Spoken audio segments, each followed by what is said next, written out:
LP maupun 2 pengaduan ini, kita kepolisian mulai melaksanakan penyelidikan. Ya, kita melaksanakan penyelidikan dan teknis lebih lanjut tentu saja beberapa LP dan pengaduan ini akan kita tarik ke Barreskrim untuk penyelidikan lebih lanjut. Yang dilaporkan adalah terkait dengan menyebarkan berita bohong, kemudian di mana termaksud dalam pasal 14, 15 Undang-Undang Nomor 1 Tahun 46. Bagaimana tanggapan dari seorang aktivis Syahganda Nainggolan mengenai pernyataan dari Rocky Gerung yang dianggap menghina Presiden Joko Widodo? Kita akan temukan faktanya.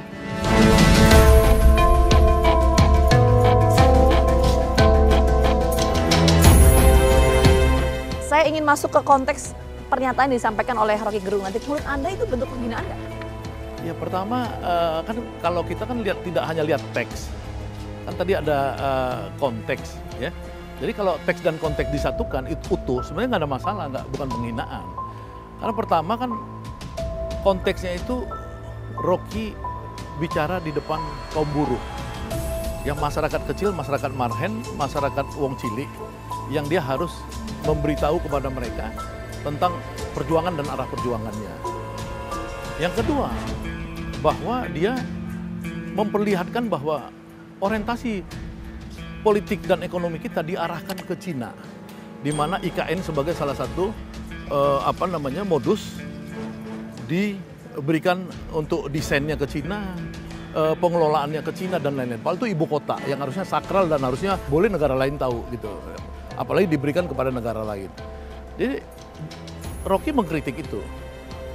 Yang ketiga, Rocky juga mengkritik Jokowi yang tidak lepas dari cawe-cawe ke parpol-parpol. Dianggap ini hanya mengurus kepentingan pribadi setelah dia selesai berkuasa. Kritiknya ini absah. Apakah ngomongan BT ini yang kemudian mengagetkan semua orang itu bisa dilepaskan dari konteks? Ya, tiba-tiba terpisah orang cuman hanya bilang ini orang kurang ajar, tidak etik, ya kan, dan ini akan membuat moralitas bangsa rusak. Kalau menurut saya itu terlalu dangkal. Ya. Oke, jadi Bang Syahganda mau menyampaikan bahwa ini bentuk dari kritikan kalau kita lihat secara konteksnya, bukan penghinaan. Itu yang ingin Bang Syahganda sampaikan. Ya, kritikan dan yang mengkritik namanya Rocky Gerung. Yang memang hidupnya sudah, setahu saya sekitar 40 tahun di dunia pergerakan, ya, mengkritik dari dulu, mengkader orang, dan mengkritik. Lalu Rocky ini siapa? Rocky ini punya terah. Di atas tuh namanya Sultan Syahrir, Dr. Sultan Syahrir.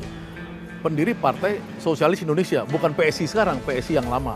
Mereka punya 3 hal yang ditawarkan di Indonesia, demokrasi, equality, dan solidarity. Nah, dia itu absah kehadiran di Indonesia. Rocky Gerung itu menjadi fenomenal sekarang, disukai banyak anak-anak muda. Ketika Iwan Fals melakukan polling, dia dapat 18,5%. Lebih tinggi dari Prabowo bahkan. Ya, nomor 3 setelah Anies dan Ganjar dalam hal elektabilitas. Artinya di masyarakat perkotaan minimal Rocky itu sangat populer.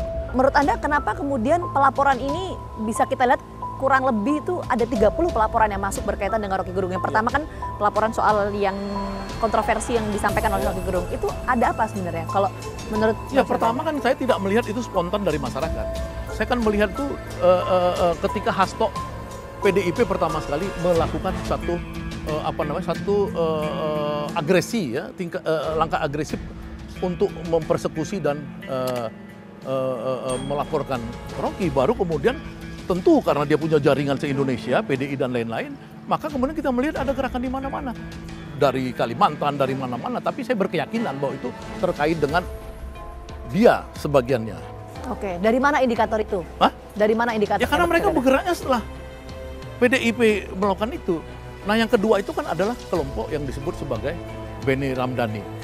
Ini kan sebenarnya melanggar otoritas ininya, otoritas kekuasaannya. Kalau partai oke lah, dia bukan pemerintah, ini pemerintah. Pemerintah itu harusnya ketika presidennya bilang, ini masalah kecil, harusnya itu tidak boleh lagi ikut-ikutan nih Benny ini. Karena Benny ini harus mengurusin PKI. Ya, dia nggak boleh ngurusin persekusi Rocky Gerung, nggak boleh. Karena dia ditugaskan negara makan uang publik. Sekarang kan dia nggak boleh uang publik itu dipakai untuk persekusi Rocky Gerung, nggak boleh. Nah saya melihat di luar ini cuman PDI yang agak agresif untuk mengejar Rocky Gerung. Oke, nah itu kenapa Bang? Nah, Kok Anda melihat analisa seperti ya, itu? analisa dong. Karena Rocky ini bergerak di Jawa Tengah, yang saya lihat itu khususnya di Jawa Tengah melakukan gerakan ABG, asal bukan Ganjar. Nah jadi dia memang cuma melakukan gerakan ABG asal bukan Ganjar. Jadi ini mungkin menurut saya ancaman buat PDI. Rocky ini akan menggerus suara Ganjar di Jawa Tengah. Itu penafsiran saya yang dari situasi selama ini. Oke, nah ada juga Bang yang beranggapan seperti ini. Rocky Gerung adalah proksi dari jaringan internasional sehingga memiliki kepentingan untuk menyampaikan itu ke publik. Yang udah saya bilang tadi bahwa Rocky ini garisnya adalah garis PSI. Rocky memang dari dulu PSI ini ke barat, internasional juga. Tapi apakah itu tidak sah?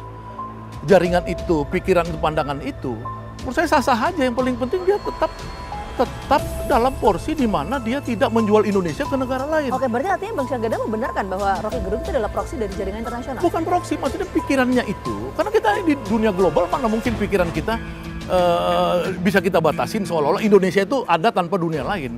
Tapi yang sebenarnya sejujurnya adalah Rocky itu dengan pikirannya pengen membuat buruh itu turun ke jalan-jalan seperti hari ini untuk merebut, memperbaiki nasibnya, kaumnya. Anda yakin bahwa Rocky Gerung bisa lolos dari jerat hukum? Kata kuncinya adalah Jokowi jangan ngikutin PDI ini. Karena PDI ini sekarang saya lihat melaporkan, mempersekusi, ya atau minimal mendukung persekusi.